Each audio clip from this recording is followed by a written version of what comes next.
Everyone dreams of living an uncommon life, and the best asset you have to achieve your dreams is you. Welcome to the Uncommon Wealth Podcast.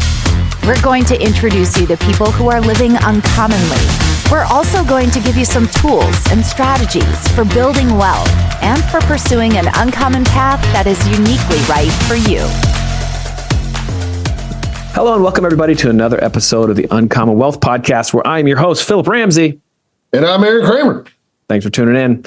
We're super excited. We've been going on this series, I would say, just about like your mindset with money, and super grateful to be able to be working in this industry for it's almost over 12 years, but let's just say over 10 years, and kind of getting our own philosophy after having that experience in 10 years. That's something that, when I first got into the industry, they're like, hey, get gray hair and then you can manage my money. Yeah. Well, I got gray hair and we're still managing people's money, but there is some kind of experience that happens that you just start understanding the way people think, the way that the overarching population thinks about money. And so this is kind of our feeble attempt to try to figure out and try to communicate what we've seen in the past. This is the second series. We've been kind of going on this thing for a while, and I think we're going to do it for a couple times more. So we have 3 topics that we're going to talk about today. And then we're just going to close it up, but hopefully this gives you an understanding of how you think about money, or maybe just understanding how we think about money. So Aaron, how are you doing, man? Dude, I'm doing good. I'm excited for this. That was a great intro to this. So good job on that. I like our first one we're going to go over. Yeah. Let's give them all the topics, and then we'll kind of dissect each one of them. So, first topic, we're going to go through the importance of like compounding. Yeah. The 7th wonder of the world, or what is it? The 8th wonder of the world, compounding. Yeah. And then getting wealthy versus staying wealthy. Okay. So like getting or accumulating is different than actually having the money and then trying to keep it going after you're wealthy. Okay. That's the second topic. Third topic is, just tell you flip a coin, which side makes you a winner? Okay.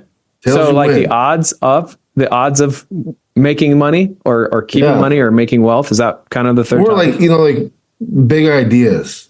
Okay. Big ideas in money, especially with the Uncommon Wealth brand. We have a lot of people who come and is like, hey, I got a really good idea. Sometimes those ideas are great. Sometimes they're not. And so kind of working through that. One thing that we will say early on is we're financial advisors. We love to put emphasis on a financial plan. That financial plan has to be around your core values, the way that you're wired, the way you get excited. And so I don't have an elevator pitch. I just don't. I don't love them. I hate when people have a canned response. But when somebody asks me, like, what do I do? Usually it depends on what mood I'm in, right? But I have been saying, like, I help people get excited about their money again. And like, that's interesting. Like, because I feel like that's what we do at Uncommon Wealth Partners. And so here we go. The first topic is the compounding effect. And something that I think Tony Robbins says in his book about investing is basically, I wish I would have just put it in the S&P 500. And like, I have a couple of issues with that, but his whole overarching theme of this book, it's super long too, by the way, is I just wish I would have put it in the S&P 500 or a low cost ETF and let this thing ride. And I would say, okay, I understand where he's coming from, but the experience that he had about all the things, the ventures that happened that maybe weren't successful, made Tony Robbins who he is today. And if he would have just put all his money in the S&P, we never would have gotten the wisdom out of him, because I think there's really good stuff. But he couldn't have impacted the world like he did. And so to me, I'm like, okay, great. I understand what you're saying about compounding. It's powerful. But how can you continue to be Tony Robbins while also investing? That's kind of the thought, right? The fun fact on the S&P 500, this is a total sidebar, but like I just saw a study on this. If you would have just invested in the S&P 500, it was over a certain period of time, long period of time, like 30 years or something, your actual return would have only been 4% on your money.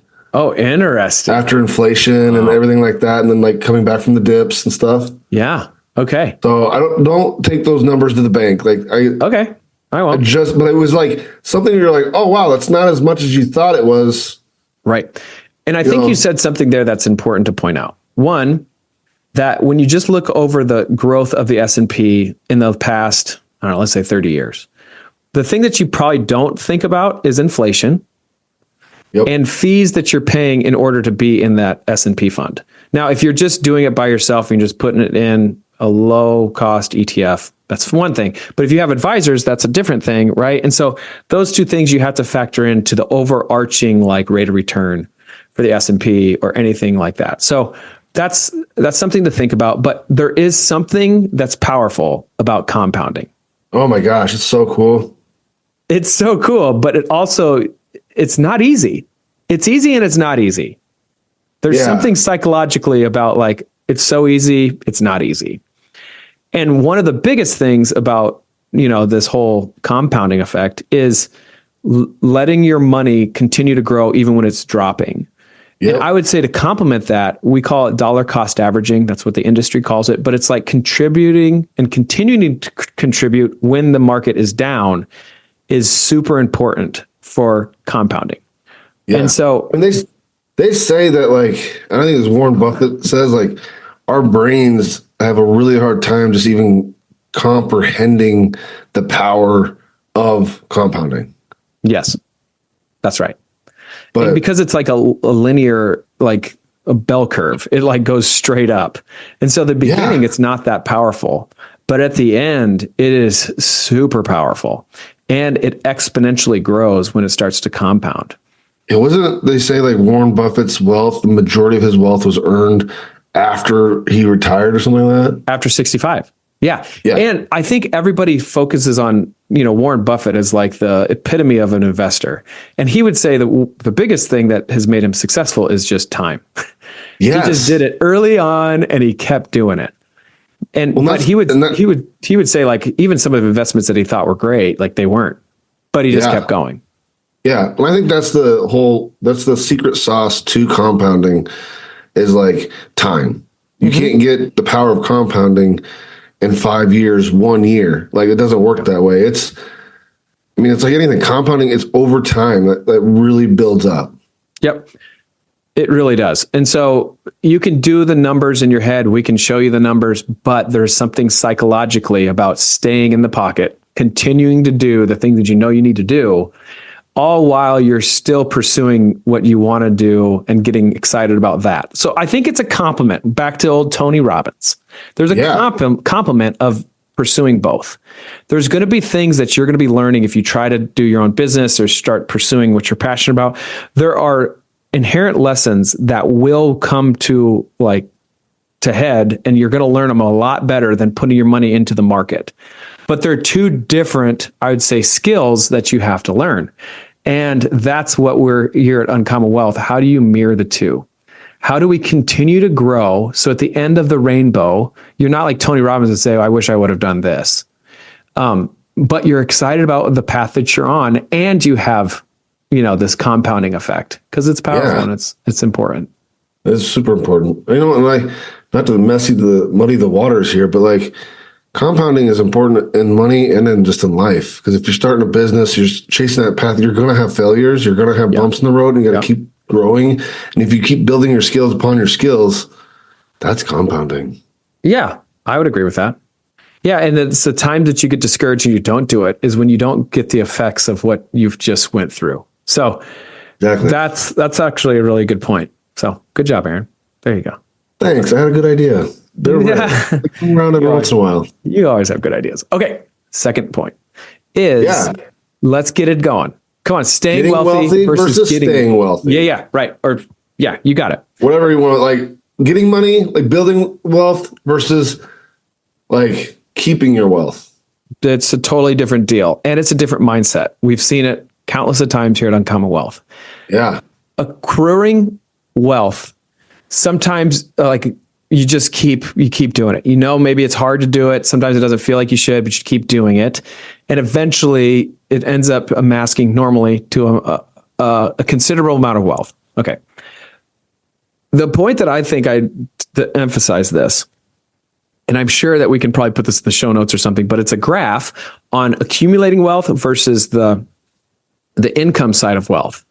And it shows like no matter what the rate of return is, it can be completely opposite. So you can have -12, +5, or whatever the market returns. You can flip that completely backwards. And at the end of the day, have a similar number at the bottom of it because you're accumulating wealth.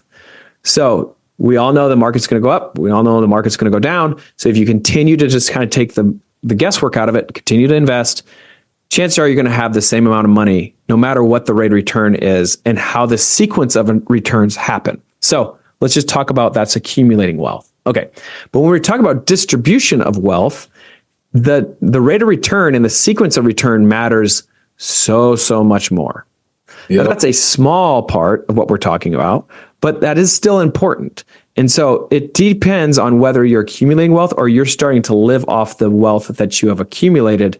The rate of return is actually super important, more so on the distribution side, the time when you're taking money out. Yeah. Okay, so that's a little bit of an example of accumulating wealth versus like staying wealthy.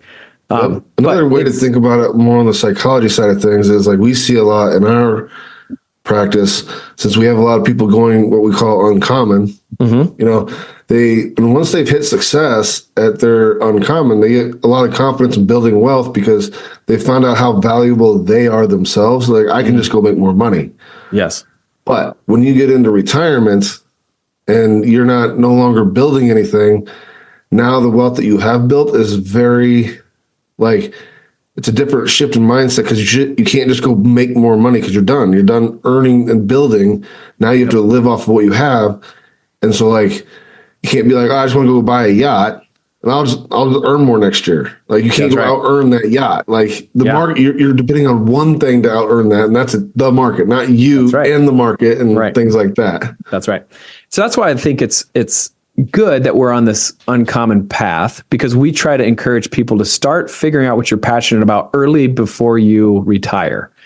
And if you get lucky enough to try to monetize that passion, it's going to make retirement a lot smoother. Here's what I mean. Like when you're first accumulating wealth in your career, you're just putting money maybe in your 401k, you're saving it monthly. Eventually, you have to go to now living off of your money. And that's a scary transaction. When somebody's been like, I've worked my whole life and I've put money in it. Now I'm not working at all. And I'm hoping that I'm going to have enough money tomorrow. It's just a scary proposition versus the people that do uncommon things and start getting paid as they are working. They're starting to work their uncommon passion, let's call it, and they're starting to get paid for it. So even when they retire, maybe they can put more time and effort into that passion, which would then maybe make more money, right? Yeah. And so they have a little bit more of a comfortability of like, hey, I love what I do. I get to do it every day. And people keep paying me. And it feels a lot like they used to be back in the day where somebody was giving them a paycheck. So the people that are just completely stopped working and now they're living off their money, there is a bigger emphasis on like, well, how's my account doing? Is it going down? Is it going up? Yeah. There's a little bit of a scarcity mindset when that happens, when you don't have anything else to focus on. Yeah. I think that's where like they call it like this like barbelled personality kind of thing. Oh, that's good. Where you gotta stay optimistic about the future. Mm-hmm. And all things, but it is good to have a little bit of that like paranoia or be paranoid about what will prevent you from getting to the future, you know, like of the unknown. Yep. But like you gotta like stick to like, you know, the known should give you that confidence and stuff. Because the last thing you want is as soon as you start getting overly scared, like your frontal lobe shuts down. Yeah, you start making irrational thoughts, irrational decisions. Okay, here's another thing too that we've seen a lot. Because the advice, I shouldn't say that, because we have awesome people, awesome clients. Yeah, we do. At times, they will sell their business. And that can be a lot of money. Yeah. That can be a very successful transaction. Life-changing events. Life-changing. And in that could come with a pretty big pot of gold at the end of the rainbow, if you know what I'm saying. Yeah. Well, those people are looking at their money, and maintaining that wealth is now a whole different mindset. to continue to push the envelope, whether you're putting it in investments that could grow or have volatility, whatever, there is a different mindset of like, okay, now I need to grow or keep this wealth. So that's something that you just need to know is different. And so when people get that kind of money dropped in their bank account, that's normal to think, okay, now what? Now we need to maintain. Help listeners. If you're not in this boat, if you've been in this boat, listeners, then you can ignore this part. But like for the listeners that are like, oh, I think I got it. The simplest way I find to like really like be able to relate to this is take that big number, like throw out a number, Philip. 10 million. 10 million. Look at what a 10% swing to that money does. $1 million. Like million up, million down. Yeah, like so. Up's like, oh, that's amazing. That's why compounding is beautiful, right? Yeah. But down, you're like, oh my gosh, I just lost what? I wasn't even making that a year. That's right. Okay. But 10% down in a $10,000 portfolio or 20 or just even a $100,000 portfolio, 10% down, you're like, that's not, I make more than that a month, Mm-hmm. Right. So like it changes your perspective completely when that big number, like the swings are bigger. And so like that's way more emotional than ever before. So that's why we would say the financial plan is so important, because then you'd be able to see like, well, can I still make it if there's a 10% swing? Those kind of things. We would put a lot more emphasis on the plan. So now we're going to go to like the bigger investments that you can make. And can you be wrong, right? And still make it in the day. But that's also not focusing in on them too. Yeah. So I would say one of the biggest reasons why I am who I am today is not because of the successes I've had in my past, but because of the failures. So if you think about that, would you have gone through the failures and the trials again? Chances are you'd probably honestly say, no, I don't want to do that. But you know that those trials have produced something in you that you couldn't have learned otherwise if things were always rosy and peachy. Yeah.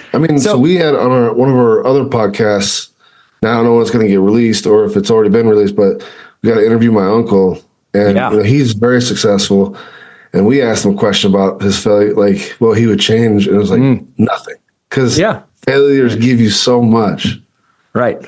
And then in then the same podcast, he ends up saying, like, I want to answer that again, which I loved. I appreciated. But I honestly liked the first part of the answer. Yeah. I wouldn't change anything because even the failures have produced something in me that I think I value. Yeah. So let's talk about just investing in general. And we've talked about this at the beginning when we talk about compounding. Is Warren Buffett, like he would say, many of his investments that he put his money into were not a success. Yet we all know who Warren Buffett is, and he's fairly successful. So we would probably say like, what? How can you even say that?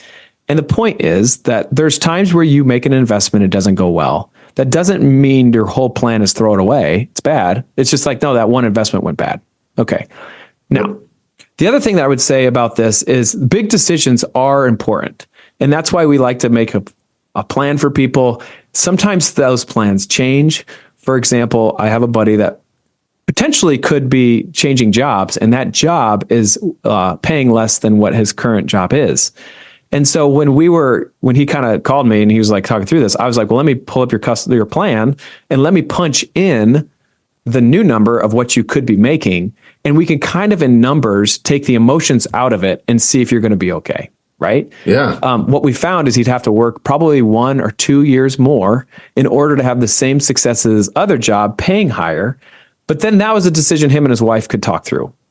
Yeah. Hey, is this change that important for us to work 1 or 2 years more? And he's leaning towards yes. So kind of exciting to be able to be a part of that, of like, hey, enjoy your day every day more than you did yesterday. And if that means make a change, but it's a monetarily back step, is that going to change your plan? But that's a big decision, right? And I was super grateful to be a part of that. 1, because I'm his friend. 2, I'm a financial advisor, which also it makes an impact on what we're dealing with. So yeah, I love the fact that like you will be able to like take the numbers so he can digest that. And his wife can digest that, but then like really get into the nitty gritty of like the emotional, like, yeah, I got to work 2 years longer, but maybe, I don't know, I wasn't in this conversation, but maybe it's like my quality of life will go up because my job stress goes way down. And so it's like, For sure. totally for 2 more years because my quality of life in the time span of retirement will be way better. It's good. It's good. Okay. So I also think like you said about this, the barbell approach. I think that's applicable to this. Yeah. So walk the listeners through what the barbell approach is. So being optimistic, but being aware of like your risks, really, Yep. right? So I would say like have just steady things that are in your portfolio, and then just make sure those are consistent.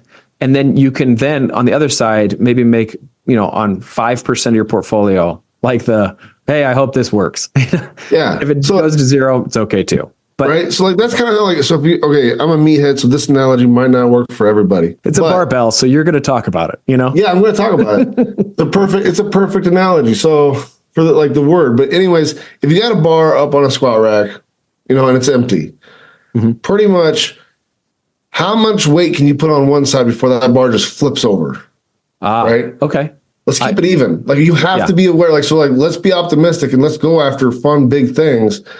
But you can't stack 4, 5 45-pound plates on one side and not put anything on the other side. It's going to flip. Lopsided. But sometimes it does take only a 25 or 145 on the other side of that, being like a little paranoid, being a little cautious, understanding the risk, to help make sure the bar doesn't flip.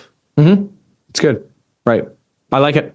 Okay, good. But I mean, I think that also the other big portion about this win thing that we got to touch base on is like everyone follows these big winners. Like, oh, this person did this. Let's do that.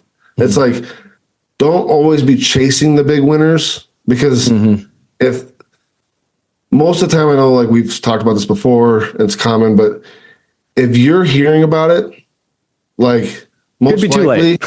Yeah, it's too late. So, but there's something to be learned from it. Not saying that, but like jumping on the bandwagon, it's probably over. It's good. All right. So in this podcast, I think the 3 things that we really were talking about is just the power of compounding, plain and simple. How do you do that?